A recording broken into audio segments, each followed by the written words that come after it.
Bohm's model is relevant and interesting at this point because he's not dealing with the universe as a hologram made out of electromagnetic interference patterns. He's looking at quantum wave potentials, which are at a much deeper level. And I must say, I've heard Pribram discuss it much the same way. There are quantum wave potentials in the brain itself, which is a much more deeply embedded level of energy and matter than the electromagnetic level. Right.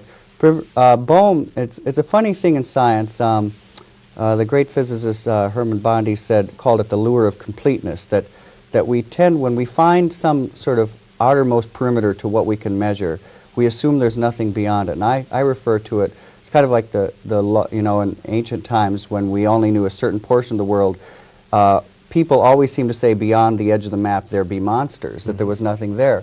And the same thing is going on in physics, that we have, with our technology, reached down to a certain level in reality, and it's a common prejudice among many physicists that beyond that level, there's nothing exists. There be monsters. There's just a void. Yeah. And it's an interesting thing that we, as I say, we have to have this lure of completeness. We have to feel that our knowledge of the universe is all that exists in the universe.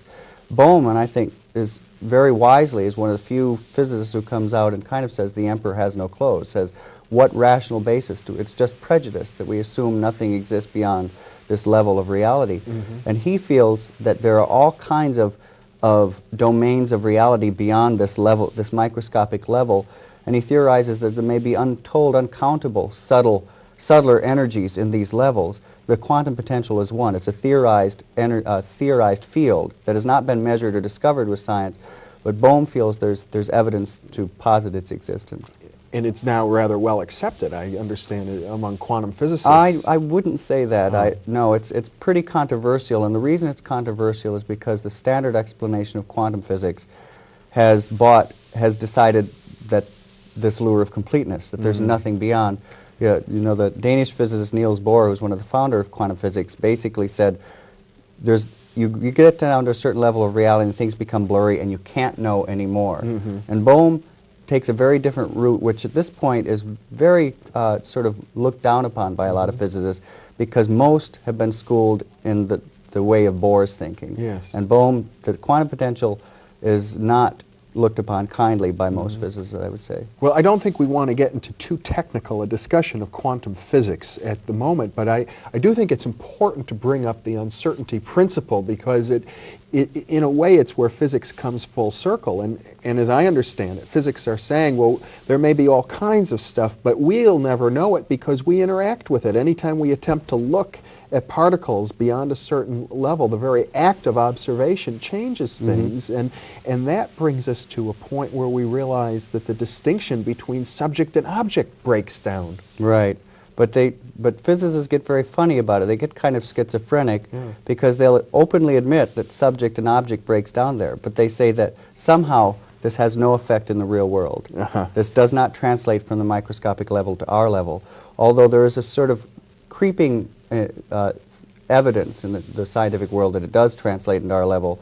One obvious example, I think, that it translates into our level is that helium cannot be frozen solid. You can freeze hydrogen solid, you can freeze carbon dioxide solid, but helium, for helium to become its atoms to align in a solid form would violate the uncertainty principle, and nature doesn't seem to allow that. So you can't, no matter how cold helium gets, it remains a liquid.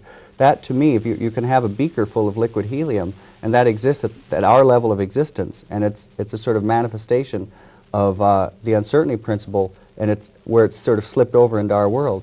There are other things going on right now where there's a device called a squid, which is a sort of electrical coil in which it looks like we may be able to demonstrate that the current, if you say which direction is the current going in the coil, it's going both directions at once, which is kind of an impossibility, but to simultaneously do that too is a quantum phenomena, that these two realities are overlapping. So I think we will cross that barrier. Well, I must admit, Michael, I'm not sure that I totally grasp the implications of those examples, but the examples I would like to focus on that do seem more relevant are the ones that suggest the enormous ability of the mind to affect systems in the body, the placebo effect, the work with healing and visualization.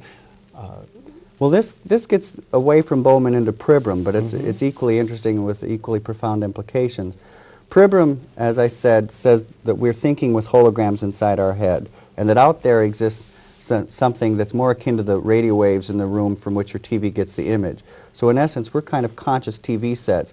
And what we think is reality when we look out here is really just the image on the TV set inside our mind, but doesn't exist out there. And Pribram says this is why there's all kinds of evidence that we seem to respond more to the models of reality in our head than out there. In the holographic universe, I give an example of a psychologist who did a study where he took soldiers and marched them all the same distance, but he told some they marched, like he'd marched them all 30 miles or 20 miles, but told some they marched 10, some they marched 20, some they marched 30. But they all marched the same distance. At the end, he took physiological readings and discovered that physiologically they responded not to the actual mileage that they had marched, but to what they had been told, the model of reality that they assumed they had, the reality in their heads. And in medicine, people have used this application of the holographic idea that we respond to the model of reality to say this may be why we respond more to the placebos, to fake drugs. There's a very famous example of a fellow who had lymphatic cancer, tumors the size of oranges all throughout his body.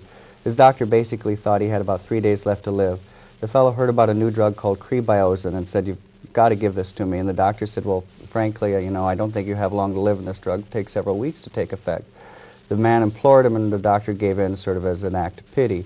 He gave the man creada, and 3 days later, the man's tumors melted, as the doctor put it, like snowballs in a hot stove, completely gone out of his body, faster than the strongest radiation treatment could have melted them away. The man is up and around, walking around his hospital room, resumes his normal life, seems to be completely cancer-free. Several months down the line, he reads an article saying creada isn't that effective. Boom, boom, boom, all his tumors come back. He's back in the hospital. The doctor starts to realize that maybe it wasn't the drug that cured the man, but the man's belief. So he lies to the man and he says, "Those articles are wrong. Creada is effective, and in fact, I've got an even more potent version of it." He injects just salt water into the man's veins. Again, the man's tumors melt away. He resumes his normal life. Unfortunately, many months down the line, he reads final studies on creada saying it's completely ineffective. Boom, boom, boom, his tumors come back and he dies. But the bottom line is somehow this man had the ability to access some deep level of healing himself. It wasn't the drug, because salt water worked just as well as this alleged drug. And so again, here's an instance where he responded to the model of reality in his head, this deep belief that this drug would heal him, even though he wasn't even receiving the drug at a certain point in his treatment. And his body responded in kind.